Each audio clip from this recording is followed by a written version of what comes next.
Hello, എല്ലാവർക്കും പുതിയൊരു വീഡിയോയിലേക്ക് സ്വാഗതം. അപ്പോൾ ഇന്നത്തെ വീഡിയോ വന്നിട്ട് എൻ്റെ ഡെലിവറി സ്റ്റോറിയാണ് കേട്ടോ. എൻ്റെ ഫസ്റ്റ് ഡെലിവറി സ്റ്റോറിയാണ് നിങ്ങളുമായിട്ട് ഷെയർ ചെയ്യുന്നത്. അപ്പോൾ വീഡിയോയിലേക്ക് പോകുന്നതിന് മുമ്പ് എൻ്റെ ചാനൽ ആദ്യമായിട്ട് കാണുന്നവരാണെന്നുണ്ടെങ്കിൽ അത് സബ്സ്ക്രൈബ് ചെയ്തേക്കണേ. അപ്പോൾ ഇതൊരു സംസാര വീഡിയോ മാത്രമായിരിക്കും. അപ്പോൾ അതുകൊണ്ട് താല്പര്യമുള്ളവർ കണ്ടാൽ മതി. ഇഷ്ടമുണ്ടെങ്കിൽ കണ്ടു നോക്കുക, ഇഷ്ടപ്പെട്ടാൽ ലൈക്ക് ചെയ്യുക കേട്ടോ. നിർബന്ധിക്കുന്നില്ല എല്ലാവരെയും കാണിക്കാൻ, എല്ലാവർക്കും ഇഷ്ടപ്പെടണമെന്നില്ലല്ലോ, അതുകൊണ്ടാണ്. അപ്പോൾ ഇനി നമുക്ക് നേരെ വീഡിയോയിലോട്ട് പോകാം. അപ്പോൾ എൻ്റെ ഡെലിവറി സ്റ്റോറി എന്ന് പറയുമ്പോൾ ഞാൻ 2019 കുഞ്ഞാപ്പിനെ പ്രസവിക്കുന്നത്. അപ്പോൾ 2019 എൻ്റെ വിവാഹം കഴിഞ്ഞത് 2017 അത് കഴിഞ്ഞിട്ട് ഒരു വർഷം എടുത്തിട്ടാണ് എനിക്ക് ആവുന്നത് കേട്ടോ. അപ്പോൾ എൻ്റെ ഫസ്റ്റ് ഡെലിവറി എന്ന് പറയുമ്പം നമ്മൾ ഗവൺമെൻറ് ഹോസ്പിറ്റലിലായിരുന്നു. അപ്പോൾ ഗവൺമെൻറ് ഹോസ്പിറ്റലിലേക്ക് എന്നെ അഡ്മിറ്റ് ആക്കാൻ വേണ്ടിയിട്ട് അവിടെ നിന്നിട്ട് പറഞ്ഞാൽ പോയി. അപ്പോൾ അങ്ങോട്ട് പോവുകയാണ്. അപ്പോൾ ഞങ്ങളവിടെ ചെന്ന് നമുക്ക് ഫസ്റ്റ് ഡേ അവിടെ ചെന്ന് നമ്മുടെ മറ്റേ പുരിപ്പീരും കാര്യങ്ങളൊക്കെ ഉണ്ട് കേട്ടോ. നമ്മുടെ പേര്, അഡ്രസ്സ്, കാര്യങ്ങളൊക്കെ നമ്മുടെ കുഞ്ഞിൻ്റെ ജനന സർട്ടിഫിക്കറ്റൊക്കെ കിട്ടാൻ വേണ്ടിയിട്ടുള്ള കാര്യങ്ങളെല്ലാം അവിടെ ഫില്ല് ചെയ്തൊക്കെ കൊടുക്കണം. അപ്പം നമ്മൾ അവിടെ ചെന്ന് കഴിയുമ്പോഴത്തേക്കും നമുക്ക് ഫസ്റ്റ് അവർ നമ്മൾ പ്രത്യേകിച്ച് അഡ്മിറ്റ് ആകാൻ വേണ്ടി ചെല്ലുവാണല്ലോ.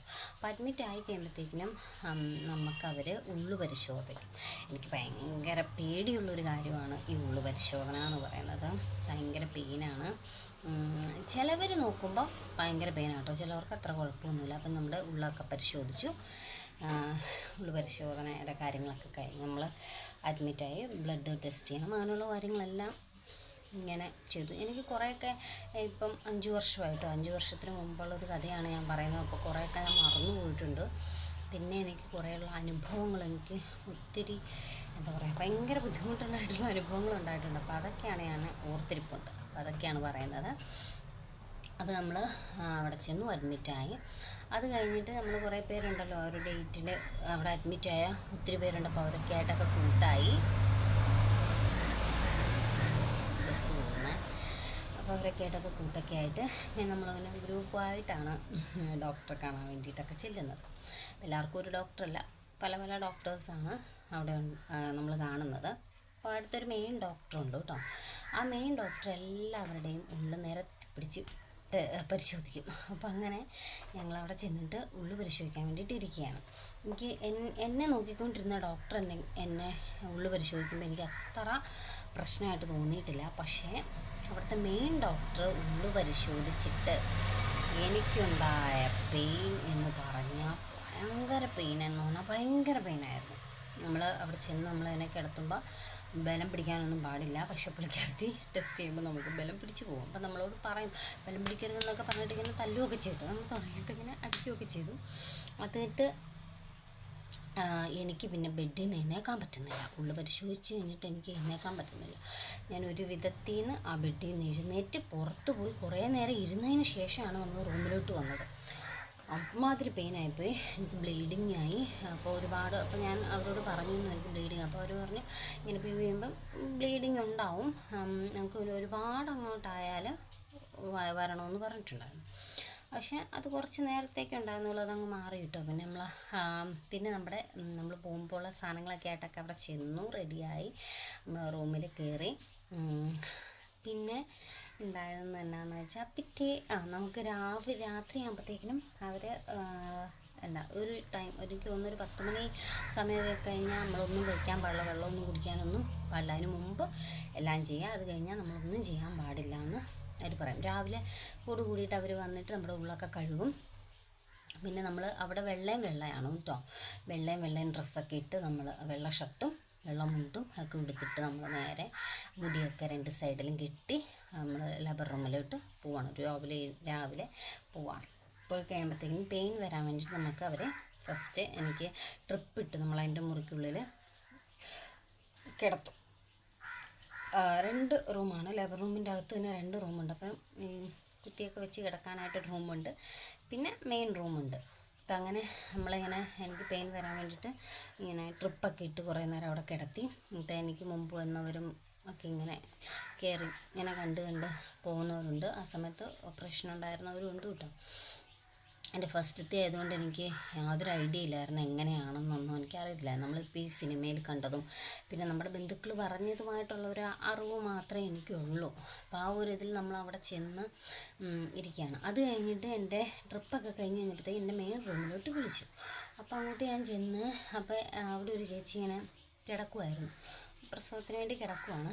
അപ്പം ഞാൻ ഓർത്ത്, അപ്പം എന്നോട് പറഞ്ഞു ആ ബെഡ് കയറി കിടന്നോളാൻ പറഞ്ഞു. അപ്പം എന്നോർത്ത് ഞാൻ പ്രസവിക്കാൻ പോകുവാണോ? അപ്പം എനിക്ക് പെയിനൊന്നും വന്നില്ലല്ലോ, ഇതിപ്പോൾ എങ്ങനെയാണെന്ന് എനിക്ക് അറിയത്തില്ലല്ലോ. അപ്പം ഫസ്റ്റത്തെ ഇല്ലേ, അപ്പം അതുകൊണ്ട് എനിക്ക് അറിയത്തില്ല. അപ്പം ഞാൻ പ്രസവിക്കാൻ പോകണം, എന്നെ കിടത്തുവാണോ? അപ്പം ഞാൻ അവിടെ ഇങ്ങനെ കിടക്കുവാണ്. അപ്പം ഇനി ഇവിടെ കിടന്നിട്ട് പെയിൻ വരുമായിരിക്കും, അങ്ങനെയൊക്കെ ചിന്തിക്കാം. അത് കഴിഞ്ഞപ്പോഴത്തേക്കിനും എൻ്റെ വീട്ടുകാരുടെ കയ്യിൽ നിന്ന് തുണി മേടിച്ചുകൊണ്ട് വരാൻ ഡോക്ടർ ഇങ്ങനെ കൂടെ നിൽക്കുന്ന നഴ്സുമാരോട് പറയുന്നുണ്ട് പോകുന്നു. അപ്പം ഞാൻ പ്രസവിക്കാൻ പോകുന്നു, അങ്ങനെ ഞാൻ ചിന്തിച്ചു കേട്ടോ. അപ്പം തുണിയൊക്കെ വാങ്ങിച്ചുകൊണ്ട് പോകുന്നു. വേറെ ഒന്നിനായിരുന്നില്ല, നമ്മുടെ ഫ്ലൂയിഡ് അവർ പൊട്ടിക്കും കേട്ടോ, വെള്ളം പൊട്ടിപ്പോകും. വെള്ളം പൊട്ടിച്ച് കളയുമായിരുന്നു ചെയ്തത് കേട്ടോ. അപ്പോൾ വെള്ളം പൊട്ടിച്ച് കളഞ്ഞിട്ട് അപ്പോൾ എനിക്കറിയാൻ പറ്റും നമ്മളിങ്ങനെ കിടക്കുമ്പോൾ വേദനയൊന്നുമില്ല. പൊട്ടിച്ചപ്പോൾ എനിക്ക് വേദനയൊന്നും എടുത്തില്ല, ഞാൻ അറിഞ്ഞു പോലുമില്ല. ഇങ്ങനെ വെച്ചപ്പം ആ ഫസ്റ്റ് അവർ നമ്മുടെ ഉള്ളിൽ പരിശോധിച്ചു, ഡോക്ടർ ഉള്ളിൽ പരിശോധിച്ചിട്ടാണ് ഇത് പൊട്ടിച്ച് കളഞ്ഞത്. പൊട്ടിച്ച് കളഞ്ഞ് കഴിഞ്ഞപ്പോഴത്തേക്കിന് നമുക്കറിയാൻ പറ്റും എന്തോ ഇങ്ങനെ ഒഴുകിയാണ് പോകുന്നത്, നമുക്കത് മനസ്സിലാകാൻ പറ്റും.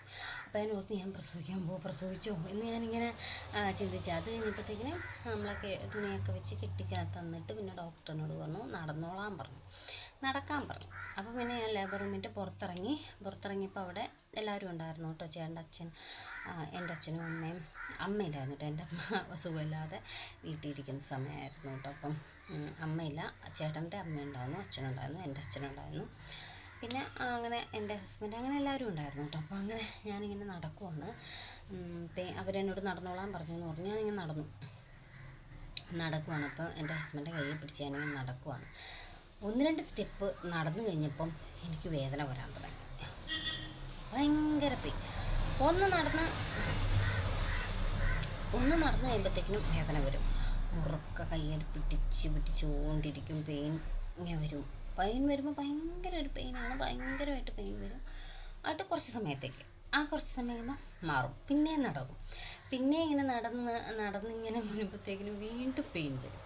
അപ്പം ഞാൻ ശരിക്കും പറഞ്ഞാൽ എൻ്റെ ഹസ്ബൻഡിൻ്റെ കയ്യാലൊക്കെ പിടിച്ച് കടിച്ചിട്ടുണ്ട്, കൈയൊക്കെ ഞെരിച്ചിട്ടുണ്ട്. അതുപോലെ എനിക്ക് വേദന വരുമ്പോൾ ഞാൻ ചെയ്തിട്ടുണ്ട്. അന്നേരം ഞാൻ പറയും ഇനി മേലെ ഞാൻ ഈ പരിപാടിക്കില്ല, ഇതോടുകൂടി ഞാൻ നിർത്തി, നമുക്കിത് മതി, എൻ്റെ മുന്നേ ഇങ്ങനെയാണെന്ന് അറിഞ്ഞിരുന്നെങ്കിൽ ഇത് വേണ്ടായിരുന്നു, അങ്ങനെയൊക്കെ ഞാൻ പറഞ്ഞിട്ടു കേട്ടോ. ദൈവമേ, എനിക്ക് ഭയങ്കര വേദനയായിരുന്നു. അപ്പം അങ്ങനെ അവൻ പറഞ്ഞു. എന്നിട്ട് നമുക്കിതിനി ഇതോടുകൂടി ഞാൻ ഈ പരിപാടി നിർത്തിയെന്ന് പറഞ്ഞ ആളാണ്, ഇപ്പം 3-മത്താണ്. അപ്പോൾ എന്താണ് ഞാൻ അങ്ങനെ കന്ന് പറഞ്ഞിരുന്നു കേട്ടോ. എന്നിട്ട് ഞാനിങ്ങനെ പിടിച്ച് ഞെരിച്ച് പിന്നെ എനിക്ക് വേദന കൂടി വന്നു. അത് കഴിഞ്ഞപ്പോഴത്തേക്കും ഞാൻ അകത്തോട്ട് കയറിപ്പോയി. എനിക്ക് വേദന വരുന്നുണ്ടെന്ന് പറഞ്ഞുകൊണ്ട് ഞാൻ പിന്നെ അകത്തോട്ട് കയറി.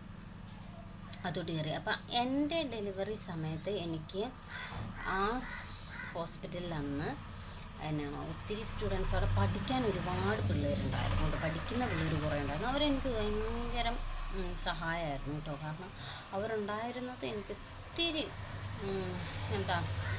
എനിക്ക് ഭയങ്കര ഒരു സന്തോഷമാണ്. കാരണം അവർ എൻ്റെ കൂടെ തന്നെ ഉണ്ടായിരുന്നു. അങ്ങനെ നല്ല കുട്ടികളാണ്. ഇപ്പം എനിക്ക് അവരൊന്നും കണ്ടാൽ പോലും അറിയത്തില്ല കേട്ടോ. അവിടെയൊക്കെ തന്നെ ഇപ്പോഴും അവിടുത്തെ ഹോസ്പിറ്റലിൽ ചിലപ്പോൾ ഡ്യൂട്ടി ചെയ്യുന്നുണ്ടായിരിക്കും, പക്ഷെ എനിക്ക് അറിയത്തില്ല, ആരെ എനിക്ക് ഓർമ്മയില്ല. പക്ഷെ അന്ന് എനിക്ക് അവർ ഭയങ്കര ഹെൽപ്പായിരുന്നു കേട്ടോ. അതുകൊണ്ട് ആ കുഞ്ഞുങ്ങളെ ഒന്നും ദൈവം അനുഗ്രഹിക്കട്ടെ. അപ്പോൾ അവർ എനിക്കുണ്ടാകുന്ന ഭയങ്കര ഒരു സഹായമായിരുന്നു. അപ്പം ഈ പെയിൻ വരുമ്പോഴത്തേക്കിനും അവരെല്ലാം കുറേ പേര് എൻ്റെ അടുത്ത് വന്ന് നിന്നിട്ട് ചേച്ചി എൻ്റെ കൂടെ നിൽക്കും, എനിക്ക് ഭയങ്കര സഹായം, എന്നെ കയ്യെ പിടിച്ച് എൻ്റെ കൂടെ നിന്ന പിള്ളേരായിരുന്നു. അപ്പോൾ അവരൊക്കെ ഇങ്ങനെ നോക്കും, എന്നെ ചെക്ക് ചെയ്യും, ഇങ്ങനെ എനിക്ക് പെയിൻ വരുമ്പോഴത്തേക്കിനും അവരിങ്ങനെ നോക്കുകയൊക്കെ ചെയ്യുമായിരുന്നു. അങ്ങനെ വന്ന് ഞാൻ വീണ്ടും മുറിക്കുള്ളിൽ കയറി കിടന്നു പെയിൻ വരാൻ വേണ്ടിയിട്ട്. ഈ കുഞ്ഞാപ്പിയുടെ പ്രഗ്നൻ്റ് ആയിരുന്നു. അപ്പോൾ ഞാൻ വാവിട്ട് കരഞ്ഞിട്ടില്ല കേട്ടോ. വേദനയുണ്ടായിരുന്നു, എനിക്ക് നല്ല വേദനയുണ്ടായിരുന്നു. പക്ഷെ ഞാനിങ്ങനെ അലറിക്കരഞ്ഞിട്ട് അലറിക്കരഞ്ഞൊന്നുമില്ല. പക്ഷെ പെയിൻ വരുമ്പോഴത്തേക്കിനും ഞാൻ എന്നെ തന്നെ നിയന്ത്രിച്ച് പിടിച്ച് വെച്ച് ഞാനങ്ങ് സഹിക്കുമായിരുന്നു. വേദന ഞാൻ സഹിക്കുമായിരുന്നു. അത്യാവശ്യം വേദനയൊക്കെ ഞാനങ്ങ് മുറുക്കെ പിടിച്ച് കടിച്ച്, എൻ്റെ സ്വന്തം കൈ തന്നെ പിടിച്ച് കടിച്ചും ദൈവത്തോട് പ്രാർത്ഥിച്ചുമൊക്കെ ഞാനിങ്ങനെ അതിൻ്റെ ഉള്ളിൽ തന്നെ ഇങ്ങനെ കിടന്നു. അപ്പോൾ നമുക്കവിടെ ക്ലോക്ക് വെച്ചിട്ടുണ്ട് കേട്ടോ. ആ ക്ലോക്കിൻ്റെ ടൈമിൽ ഞാൻ ഇങ്ങനെ നോക്കിയിട്ടിരിക്കും, പെട്ടെന്നാണേ തിമേ പെട്ടെന്നാണേ എന്നിങ്ങനെ പ്രാർത്ഥിച്ചുകൊണ്ട് കിടക്കുവാണ്. സമയം നമുക്ക് കാണാമല്ലോ, ഇങ്ങനെ പോയിക്കൊണ്ടേ ഇരിക്കുവാണ് നമുക്ക്. പക്ഷെ വേദന കൂടി വരുന്ന അല്ലാതെ പ്രസവിക്കുന്നില്ല സമയവും. അപ്പം ഞാൻ തിമേ ഇപ്പം പ്രസവിക്കണം ഇങ്ങനെ സമയം ക്ലോക്ക് ഇങ്ങനെ തിരിന്തോറും ഇങ്ങനെ പറയുമായിരുന്നു. അല്ല ഇങ്ങനെ ദൈവത്തോട് ഇങ്ങനെ പ്രാർത്ഥിച്ച് കിടക്കുവാണ്. അത് കഴിഞ്ഞ് പിന്നെ ഞാൻ അപ്പോൾ എനിക്ക് പെയിൻ വരുമ്പോഴത്തേക്കിനും പിന്നെ ഡോക്ടേഴ്സ് വരുമ്പോഴത്തേക്കിനും ഈ പിള്ളേർ എൻ്റെ അടുത്തു നിന്ന് മാറും കേട്ടോ. മെയിൻ നേഴ്സുമാരും അവരൊക്കെ വരുമ്പോഴത്തേക്കിനും മാറും. അവരങ്ങ് പോയി കഴിയുമ്പോൾ എല്ലാവരും എൻ്റെ അടുത്തേക്ക് വരുമായിരുന്നു. അപ്പം അത് കഴിഞ്ഞ് എൻ്റെ കൂടെ തന്നെ എൻ്റെ അടുത്ത് തന്നെ വേറൊരു ചേച്ചീനെ കൊണ്ടുവന്ന് കിടത്തി. ആ ചേച്ചി ഒരു നേഴ്സായിരുന്നു. ആ ചേച്ചി ഭയങ്കര കരച്ചിലായിരുന്നു കേട്ടോ, നേഴ്സായിരുന്നു. അപ്പോൾ അവരങ്ങനെ ചോദിക്കും, നിനക്കറിയാവുന്നതല്ലേ, നീ നേഴ്സല്ലേ, ആ ചേച്ചിനേക്കാളും ഇളയാളാണ് ഞാൻ, നിന്നേക്കാളും ഒരു കുഞ്ഞു പെങ്കൊച്ചല്ലേ, നിന്നെപ്പോലെ തന്നെ ഒരു കൊച്ചല്ലേ അപ്പുറത്ത് കിടക്കുന്നത്, അതിന് ഒച്ചയൊന്നും വെക്കുന്നത്. അപ്പോൾ അവരെന്നോട് ചോദിക്കുന്നുണ്ട് എനിക്ക് വേദനയില്ലെന്ന്. അപ്പോൾ എനിക്ക് പറയാൻ പോലും പറ്റുന്നില്ല, വേദനയുണ്ട്. അപ്പം ഞാൻ തലയാട്ടി, വേദനയുണ്ട്. പക്ഷെ എനിക്കതങ്ങനെ ഞാനിങ്ങനെ ചിരിച്ചുകൊണ്ട് ഇങ്ങനെ തലയാട്ടി. പിന്നെ അങ്ങനെ പെയിൻ വരുമ്പോഴത്തേക്കിനും നമ്മളൊരു സൈഡിലോട്ട് ഇങ്ങനെയാണ് കിടത്തിരിക്കുന്നത്. ചിരിച്ചിങ്ങനെ ഒരു സൈഡിലൊക്കെ ഇങ്ങനെ ചെരിഞ്ഞ് കാല് രണ്ടും അങ്ങോട്ടും ഇങ്ങോട്ടും ഇങ്ങനെ അകത്തി വെച്ചിട്ടാണ് കിടന്നത്. അപ്പോൾ നമുക്ക് പെയിൻ വരുമ്പോഴത്തേക്കും നമ്മളങ്ങനെ തിരിഞ്ഞും മറിഞ്ഞും ഒക്കെ പോവും. ഭയങ്കര ചൂട്, ഫാൻ ഇട്ടിട്ടില്ല, അതുകൊണ്ട് ഭയങ്കര ആവി ഇടുന്നു. അപ്പോൾ പെയിൻ വരുമ്പോൾ അങ്ങനെ വരും.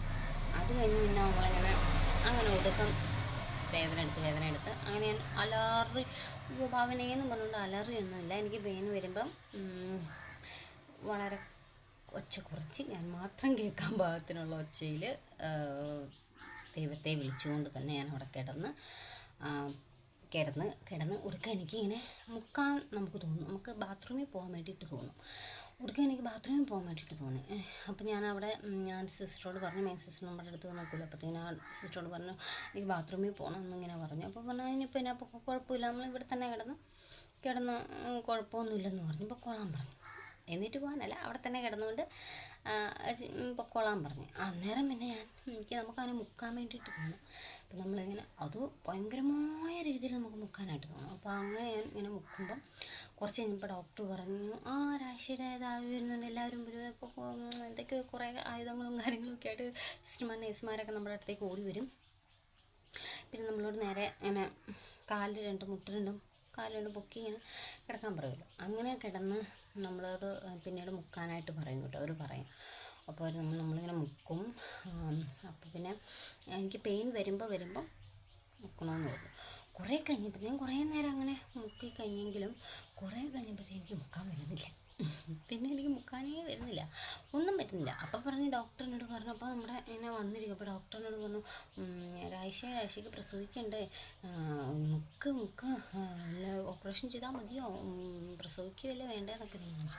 അപ്പോൾ അതേന്ന് ഞാൻ പിന്നെ എൻ്റെ എനിക്ക് അന്നേരം ഉണ്ടായിരുന്ന എൻ്റെ സർവ്വ ആരോഗ്യവും അതും വെച്ച് ഞാൻ മുക്കി. എനിക്കറിയത്തില്ല എൻ്റെ എന്തോരം എനിക്കുള്ളിലുള്ള എന്തോരം ശക്തിയുണ്ടോ അതെല്ലാം ഉപയോഗിച്ച് ഞാൻ ബലം പ്രയോഗിച്ച് ഞാൻ മുക്കി കൊടുക്കാൻ ഞാൻ പ്രസവിച്ചു. അങ്ങനെ എൻ്റെ കുഞ്ഞുവാവ കരഞ്ഞു. നമ്മളിങ്ങനെ കുഞ്ഞിനെ എടുത്തു. അപ്പോൾ ഭയങ്കര സന്തോഷം. ഞാൻ കൊച്ചിനെ തന്നെ ഞാൻ നോക്കിയിരിക്കാറുണ്ടോ. അപ്പോൾ ശരിക്കും പറഞ്ഞാൽ ഞാൻ പ്രഗ്നൻ്റ് ആയിരുന്ന സമയത്തൊക്കെ ഞാൻ ആൺകുഞ്ഞാണെന്നാണ് വിചാരിച്ചിരുന്നത്. എൻ്റെ ഒരു ഇതിൽ ഞാൻ വിചാരിച്ചിരുന്നത് ഒരു ആൺകുഞ്ഞാണ് ആയിരിക്കുമെന്നായിരുന്നു. പക്ഷേ എനിക്കുണ്ടായത് പെൺകുഞ്ഞാണ്. അപ്പോൾ ഞാൻ എപ്പോഴും ആഗ്രഹിച്ചിരുന്നതും ഒരു പെൺകൊച്ചും ഒരു ആൺകൊച്ചും വേണമെന്ന് തന്നെയാണ് ആഗ്രഹിച്ചത്. ഇപ്പോൾ ഫസ്റ്റത്തത് ഒരു പെണ്ണാണെങ്കിൽ രണ്ടാമത്തതാണ്, അല്ലെങ്കിൽ ആദ്യത്തത് ആണാണെങ്കിൽ രണ്ടാമത്തത് പെണ്ണ്, അങ്ങനെ ആഗ്രഹിച്ചിരുന്നു. പക്ഷേ എൻ്റെ ആദ്യത്തെ ഡെലിവറിയിൽ ഞാൻ അങ്ങനെ ഓർത്തിരുന്നത് ആൺകൊച്ചായിരിക്കും. ഞങ്ങൾ ശരിക്കും പറഞ്ഞാൽ ആൺകൊച്ചുങ്ങളുടെ പേരാണ് കണ്ടുപിടിച്ചത്. ഞങ്ങൾ ആൺകൊച്ചുങ്ങളുടെ പേരെന്ന് പറഞ്ഞാൽ ഇവാൻ നിടാനായിരുന്നു. മോനാണെങ്കിൽ ഇവാൻ നിടാനായിരുന്നു ഞങ്ങൾ ആഗ്രഹിച്ചിരുന്നത്. അപ്പം അതും ചേട്ടൻ കണ്ടുപിടിച്ച പേര് തന്നെയാണ് കേട്ടോ, ഇവാൻ നിടാനൊന്ന്. അപ്പോൾ ഞങ്ങൾ ആൺപിള്ളേരുടെ പേര് മാത്രമേ കണ്ടുപിടിച്ചിട്ടുണ്ടായിരുന്നുള്ളൂ. അപ്പോൾ പെൺകൊച്ച്. അപ്പോൾ എന്നോട് പറഞ്ഞു പെൺകുഞ്ഞാവയാണെന്ന് പറഞ്ഞു. പിന്നെ എന്നോട് തന്നെയാണ് പറഞ്ഞത്. ഞാനാണ് ഫസ്റ്റ് പ്രസവിച്ചത്. എൻ്റെ അടുത്ത് കിടക്കുന്ന ആളിങ്ങനെ വേദന എടുത്ത് അങ്ങനെ തന്നെ അവിടെ കിടപ്പുണ്ട് കേട്ടോ. അപ്പോൾ എൻ്റെ അടുത്ത് കിടന്ന ആൾ ആൺകൊച്ചിനെയാണ് പ്രസവിച്ചത്. അപ്പോൾ ഞാനിങ്ങനെ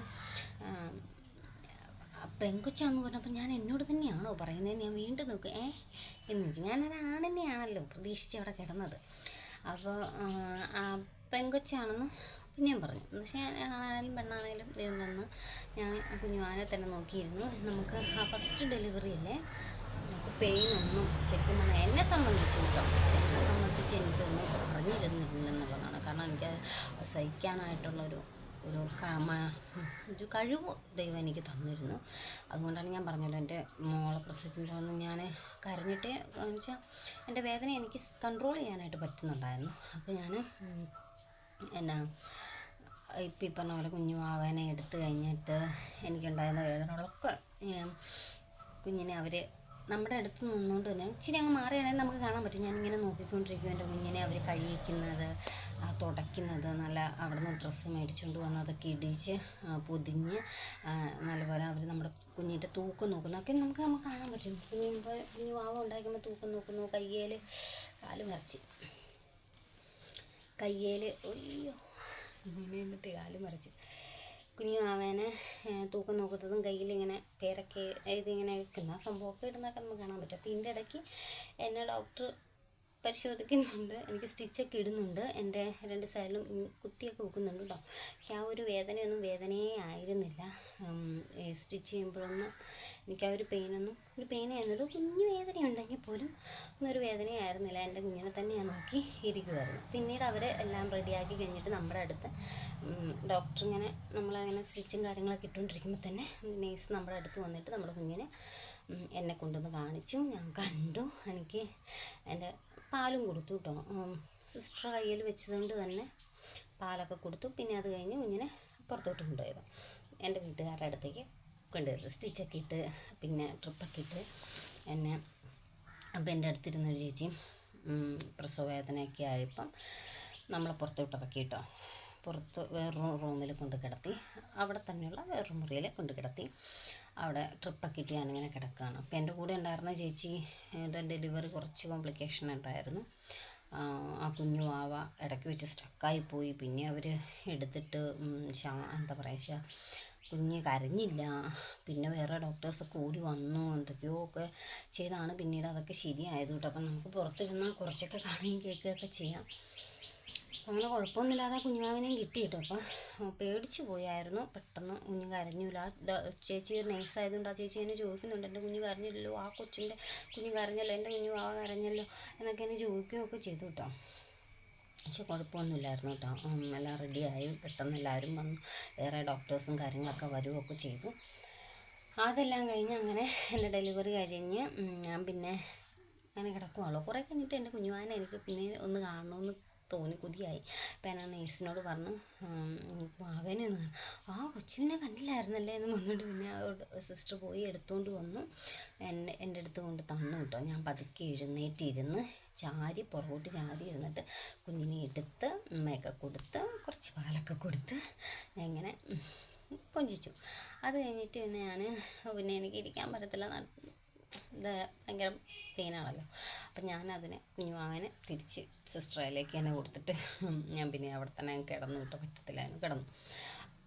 ഇതിൻ്റെ ഇടയ്ക്ക് എനിക്ക് കട്ടൻ ചായ കാപ്പി നമ്മൾ പ്രസവം കഴിഞ്ഞ് കഴിഞ്ഞാൽ നമുക്ക് അവിടെ നിന്ന് ഇറങ്ങിക്കഴിയുമ്പോൾ നമുക്ക് കാപ്പി തരും കേട്ടോ.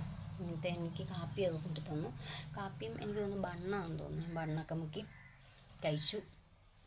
അതൊക്കെ കഴിച്ചിട്ട് പിന്നെ നമ്മൾ മൂത്രം ഒഴിക്കുന്നുണ്ടോ എന്ന് നോക്കും, യൂറിന് നമുക്ക് പോകുന്നുണ്ടോ എന്ന് നോക്കിയിട്ടാണ് നമ്മൾ പിന്നീട് മുറിയിലോട്ട് വിടത്തുള്ളൂ. ഫസ്റ്റത്തെ ആയതുകൊണ്ട് തന്നെ എനിക്കറിയത്തില്ല എങ്ങനെയാണെന്ന്. പിന്നീട് ബാത്റൂമിലോട്ട് പോയിട്ടൊക്കെ വരാൻ പറഞ്ഞു. ഞാൻ ബാത്റൂമിൽ പോയിട്ട് എനിക്ക് പോയില്ല,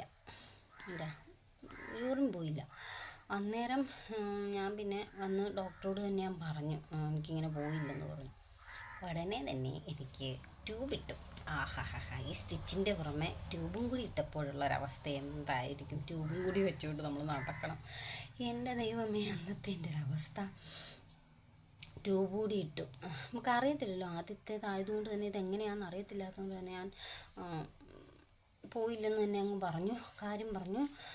അതുപോലെ എനിക്ക് ട്യൂബ് ഇട്ടേച്ച് പിന്നെ എൻ്റെ ഡ്രസ്സൊക്കെ കൊണ്ടുവന്ന് നമുക്ക് പിന്നെ നൈറ്റിയൊക്കെ ഇടാം കേട്ടോ. ഇപ്പം നൈറ്റ് ഇടാൻ പറ്റത്തില്ല, ഇപ്പം വെള്ളം തന്നെയാണ് ഫുൾ പോരുന്നോടം വരെ. ആ ഹോസ്പിറ്റലിലും എല്ലായിടത്തും. എനിക്ക് നോക്കി ഒട്ടുമിക്ക എല്ലാ ഗവൺമെൻറ് ഹോസ്പിറ്റലും അങ്ങനെ ആയിരിക്കും തോന്നുന്നു അല്ലേ. അപ്പോൾ ഞാനിങ്ങനെ എനിക്ക് ഡ്രസ്സ് മാറ്റി അത് കഴിഞ്ഞ് ഞാൻ ഫുൾ ഫീഡിങ്ങിൻ്റെ നൈറ്റി ഉണ്ടല്ലോ, ഫുൾ ഓപ്പൺ നൈറ്റി, അത് എൻ്റെ അവിടെ നിന്ന് കൊടുത്തു വിട്ടു. ഞാൻ അതൊക്കെ ഇട്ട് വീൽ ചെയറിൽ നമ്മളിങ്ങനെ കൊണ്ടുവരും. പുറത്തോട്ട് ഇറങ്ങിയപ്പം എൻ്റെ അച്ചായി, ഞാൻ ഫ്രണ്ടിൽ കാണുന്ന അച്ചായി, പിന്നെ ഞങ്ങളുടെ ചർച്ചിലുണ്ടായിരുന്ന ഒരു ചേച്ചിയും ചേട്ടനെയൊക്കെ കണ്ടപ്പം എനിക്കറിയത്തില്ല, അറിയാതെ കണ്ണിൽ നിന്ന് വെള്ളം വന്നുകൊണ്ടേയിരിക്കുവാണ്. എനിക്കറിയാൻ പാടില്ല, എന്നാന്ന് എനിക്കറിയത്തില്ല, സന്തോഷം കൊണ്ടാണോ സങ്കടം കൊണ്ടാണോ എന്നൊന്നും എനിക്കറിയത്തില്ല. ഞാൻ പോലും അറിയാതെ കണ്ണിൽ നിന്ന് ഇങ്ങനെ വെള്ളം വന്നുകൊണ്ടേയിരിക്കുകയാണ്. അങ്ങനെയാണ് അവിടെ ഇറങ്ങി അവിടെ ചെന്ന് നമ്മുടെ മുറിയിലേക്ക് നമ്മളെ കയറ്റി. അന്നേരം പിന്നെ എൻ്റെ അമ്മ എന്നെ ഫോൺ ചെയ്തു. അമ്മയ്ക്ക് സുഖമില്ലാതിരിക്കുകയായിരുന്നു. അപ്പോൾ അമ്മ എൻ്റെ കൂടെ ഇല്ല കേട്ടോ. അപ്പോൾ അമ്മേനെ ഫോൺ ചെയ്തു. അമ്മ വർത്താനം പറയുമ്പോൾ എനിക്ക് അതിലും ചങ്കൂട്ടി. എനിക്കും അമ്മയോട് തിരിച്ചൊന്നും പറയാൻ പറ്റുന്നില്ല. അമ്മയും കരയുവാണ്, സന്തോഷം കൊണ്ടാണ് അമ്മ കരയുന്നത്. അങ്ങനെ ഞാൻ അമ്മയോട് വർത്താനമൊക്കെ പറഞ്ഞ് അങ്ങനെ ആ ഒരു ദിവസം പോയി. എനിക്ക് പിന്നീട് കുഞ്ഞാപ്പിനെ പ്രസവിച്ച് കഴിഞ്ഞിട്ട് പിന്നീട് പിറ്റേ ദിവസമൊക്കെ ആയപ്പോൾ അവൾക്ക് പനിയൊക്കെ വന്നു കേട്ടോ. അതൊക്കെ ഒരു വലിയൊരു ദുരന്തമായിരുന്നു എൻ്റെ ജീവിതത്തിൽ. കുഞ്ഞാപ്പിക്ക് പനിയായി, മഞ്ഞ വന്നു. പിന്നെ അവിടെ ഗവൺമെൻറ് ഹോസ്പിറ്റലായതുകൊണ്ട് തന്നെ ഒത്തിരി ബുദ്ധിമുട്ടുണ്ടായിരുന്നു. അവരൊന്നാമത്തെ കാര്യം, അവർക്ക് നമ്മുടെ കുഞ്ഞുങ്ങളെ ചൂട് കൊള്ളിക്കാൻ ഇതിൽ കൊണ്ടുപോകുമല്ലോ. അവിടെ ഞാനും എൻ്റെ കൂടെ നിൽക്കുന്ന വ്യക്തിയും, അതുകൂടെ നിന്നത് ചേട്ടൻ്റെ അമ്മയാണ്. അപ്പോൾ ഞങ്ങൾ രണ്ടുപേരും മാത്രം അതിൻ്റെ അകത്ത്. ഇവർ വരുമോ നോക്കുമോ ഒന്നും ചെയ്യത്തൊന്നുമില്ലായിരുന്നു. അപ്പം നമുക്കറിയത്തുമില്ല, എൻ്റെ ആദ്യത്തെയാണ്, എനിക്ക് ഇതിനെ പറ്റിയിട്ടുള്ള അറിവോ ഒന്നും എനിക്കൊരു ഐഡിയ ഇല്ല, ഇതെങ്ങനെയാണ് കൈകാര്യം ചെയ്യേണ്ടതെന്നൊന്നും അറിയത്തുമില്ല. അപ്പോൾ ഇവർ കണ്ണ് ഒരു തുണി വെച്ച് കെട്ടും, പിന്നെ അടിയിലൊരു കുഞ്ഞു തുണിയും കൂടി ഉടുത്തിട്ട് ഈ സാധനത്തിൽ കൊണ്ട് കിടത്തുമ്പോൾ നമ്മൾ കണ്ടാൽ നമ്മുടെ ചങ്ക് പൊട്ടിപ്പോവും. അതുപോലെ എൻ്റെ കുഞ്ഞിങ്ങനെ അതിൽ കിടക്കുവാണ്. എനിക്കറിയത്തില്ല ഇതിൽ വെച്ചാലാണത് ചൂട് കൊണ്ടാലാണ് കുഞ്ഞിന് അത് ഭേദമാവുള്ളൂ എന്ന് നോക്കുമ്പോൾ നമ്മൾ അതിലാണ് കൂടുതലും അതിനെ കിടത്തിയത്. മറ്റേ എടുത്ത് പാല് കൊടുക്കുക എന്നുള്ള ആ ഒരു കൂടുതൽ സമയം നമ്മൾ അതിലേട്ട് കിടത്താനായിട്ട് നോക്കി. അതാണ് സംഭവം ഉണ്ടായത്. പിന്നെ കുഞ്ഞിന് പക്ഷേ കുറയുന്നില്ല, കൂടുവാണ്. നമ്മൾ തന്നെയല്ലേ ഇതെല്ലാം ചെയ്യുന്നത്. ഇവർ വരുമോ നോക്കുമോ ഒന്നും ചെയ്യുന്നില്ല, നമുക്കതിനെപ്പറ്റി അറിവില്ല. പക്ഷേ ഇതിൻ്റെ ഇടയ്ക്ക് നമ്മൾ പാലും കൊടുത്തുകൊണ്ടേയിരിക്കണം. നമ്മൾ കൂടുതലും അതിൽ തന്നെ കുഞ്ഞിനെ കിടത്താനായിട്ടാണ് നോക്കിയതും, അറിയത്തില്ല. പിറ്റേ ദിവസമായപ്പോൾ കുഞ്ഞിന് വീണ്ടും കൂടി. ഞാൻ പിന്നെ ഒരു ദിവസം ഉറങ്ങാതെ ഒരുപോലെ കണ്ണടയ്ക്കാതെ കസാരയിലിരുന്ന് നേരം വെളുപ്പിച്ച ദിവസമായിരുന്നു. കാലൊക്കെ മന്തുപോലെ നീരായി. കുഞ്ഞ് പാല് കുടിക്കുന്നില്ല. എനിക്ക് പാല് കൂടിയിട്ട് ഇങ്ങനെ ഭയങ്കര പെയിനായി തുടങ്ങി.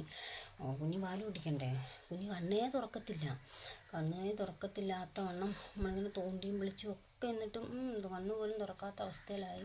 പിന്നെ ഞാനൊരു ദിവസം ഇങ്ങനെ കുത്തിയിരുന്ന് അലാറം വെച്ച് ഇങ്ങനെ മിനിറ്റിന് ശരിക്കും പറഞ്ഞാൽ 10 മിനിറ്റ് കൂടുമ്പോൾ ഞാൻ കുഞ്ഞിനെ എടുത്ത് പാല് കൊടുക്കണം. കാരണം കുടിക്കത്തില്ലായിരുന്നു, പെങ്കുച്ച് കുടിക്കുന്നില്ല. കാരണം കണ്ണ് തുറക്കുന്ന പോലില്ലല്ലോ. നമ്മളെങ്ങനെയൊക്കെയോ കൊടുത്ത് അത് ഇച്ചിരി കുറവായി. പക്ഷേ അതിൻ്റെ പിറ്റേ ദിവസം വീണ്ടും കൂടി കഴിഞ്ഞപ്പോഴത്തേക്കിനും എൻ്റെ വീട്ടിൽ നിന്ന് അന്ന് രാത്രി ആയപ്പോഴത്തേക്കും ഇച്ചിരി കൂടുതലായി കഴിഞ്ഞപ്പോഴത്തേക്കിനും വീട്ടിൽ നിന്ന് ചേട്ടനൊക്കെ വന്നു. ഈ ഡോക്ടറെ വിളിക്കാനൊക്കെ പറഞ്ഞു. അവർ സമ്മതിച്ചില്ല. അവർ ഡോക്ടർമാരെ വിളിക്കത്തുമില്ല, അവർ നമ്പർ തരത്തില്ല, അവരുടെ വീട്ടിൽ പോയി കണ്ടോളാമെന്ന് പറഞ്ഞു. അതൊന്നും അവർ സമ്മതിക്കത്തില്ല. ഇവർ വന്ന് നോക്കിയേയില്ല. അങ്ങനെ കുറച്ചൊരു പ്രശ്നങ്ങളൊക്കെ വഴക്കൊക്കെ ഉണ്ടാക്കി ഹോസ്പിറ്റലുകാരുമായിട്ട്, അവിടുത്തെ നേഴ്സുമാരൊക്കെ ആയിട്ട് ചെറിയൊരു വഴക്കൊക്കെ ആയി കഴിഞ്ഞിട്ട് പിറ്റേ ദിവസമായപ്പം ഞങ്ങൾ കുഞ്ഞിനെയും കൊണ്ട് എഴുതി വാങ്ങിച്ച്, ഹോസ്പിറ്റലിൽ നിന്ന് എഴുതി വാങ്ങിച്ചു. ആ സമയത്ത് എൻ്റെ കുഞ്ഞിന് അസുഖം കൂടിയിട്ട് കുഞ്ഞ് കണ്ണെന്ന് പറഞ്ഞ സാധനം തുറക്കത്തില്ല. എൻ്റെ കുഞ്ഞുണ്ടാകുമ്പോൾ 3 കിലോ ഉണ്ടായിരുന്നു. പിന്നെ ആ കുഞ്ഞ് ഇത്രയും വിര പോലെ 2 200 അങ്ങനെ അങ്ങോട്ടൊക്കെ ആയിട്ട് ചെറുതായിപ്പോയി. അത്രയും കുഞ്ഞായിപ്പോയി.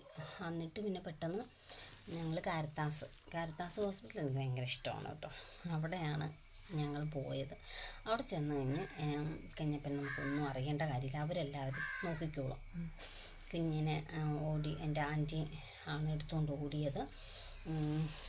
ഹോസ്പിറ്റലിലേക്ക് പോവുകയാണ്. എൻ്റെ ചേച്ചീൻ്റെ ഇടയ്ക്ക് ഫോൺ ചെയ്യുന്നുണ്ട്. എനിക്ക് ചേച്ചിയോടൊന്നും സംസാരിക്കാൻ പോലും പറ്റുന്നില്ല. എൻ്റെ ഇവിടെയൊക്കെ തീ പോലെ ഇങ്ങനെ കത്തുവാണ്. എനിക്ക് ഇങ്ങോട്ട് വർത്തമാനം പറയാൻ പോലും പറ്റുന്നില്ല. അങ്ങനത്തെ ഒരവസ്ഥയിൽ കൂടെ പോയ ദിവസങ്ങളുണ്ട്. എൻ്റെ കുഞ്ഞില്ലാതെ വീട്ടിലോട്ട് ഞാൻ വരില്ല എന്ന് ഉറപ്പിച്ചാണ് ഞാൻ ആ ഹോസ്പിറ്റലിൽ നിന്ന് ഇറങ്ങുന്നത്, അടുത്ത ഹോസ്പിറ്റലിലേക്ക് പോകുന്നത്. ഇല്ലാതെ ഞാൻ പോകത്തില്ല. ആ ഒരവസ്ഥയിലായിപ്പോയി. പിന്നെ അവിടെ കാരിത്താസിൽ ചെന്ന് അവർ നോക്കി, ഒരു കുഴപ്പമില്ലാതെയാണ് എൻ്റെ കുഞ്ഞിന് നല്ല സൗഖ്യത്തോടു കൂടി അവിടെ ചെന്ന് രണ്ടാമത്തെ ദിവസം നമ്മൾ തിരിച്ച് വീട്ടിലോട്ട് പോരുമായിരുന്നു. അതുപോലെ കുഞ്ഞിന് ഓക്കെ ആയി. രണ്ടാമത്തെ ദിവസം ഞങ്ങൾ വീട്ടിൽ വന്നു. പിന്നെ കുഴപ്പമൊന്നും ഉണ്ടായിട്ടില്ല കേട്ടോ. പിന്നെ കുഞ്ഞു കുഞ്ഞു പനിയും കാര്യങ്ങളൊക്കെ ഉണ്ടാകുന്ന, പിന്നീട് അതുപോലെയുള്ളൊരു കാര്യങ്ങളൊന്നും ഉണ്ടായിട്ടില്ല. അപ്പോൾ ഇതാണ് എൻ്റെ കുഞ്ഞാപ്പിയുടെ ഒരു കുട്ടി ഡെലിവറി സ്റ്റോറി. ഇനി മണിക്കുട്ടൻ്റെ ഞാൻ ഉടനെ ഇടാട്ടോ. ഇത് കണ്ടിട്ട് നിങ്ങൾക്ക് ഇഷ്ടപ്പെടുകയാണെന്നുണ്ടെങ്കിൽ ഞാൻ മണിക്കുട്ടൻ്റെ ഡെലിവറി സ്റ്റോറിയുമായിട്ട് ഞാൻ വരുന്നതായിരിക്കും. മണിക്കുട്ടൻ്റെ ഇച്ചിരി ദുരന്തമായിരുന്നു. അപ്പോൾ അതിൻ്റെ ഇടയ്ക്കുണ്ടായ കുറച്ച് കാര്യങ്ങളും ഉണ്ട്. അതൊക്കെ ഞാൻ അടുത്ത വീഡിയോയിൽ പറയാം. അപ്പോൾ വീഡിയോ ഇഷ്ടപ്പെട്ടെന്ന് വിശ്വസിക്കുകയാണ്. പുതിയൊരു വീഡിയോ ആണ് കേട്ടോ. എല്ലാവർക്കും ടാറ്റാ.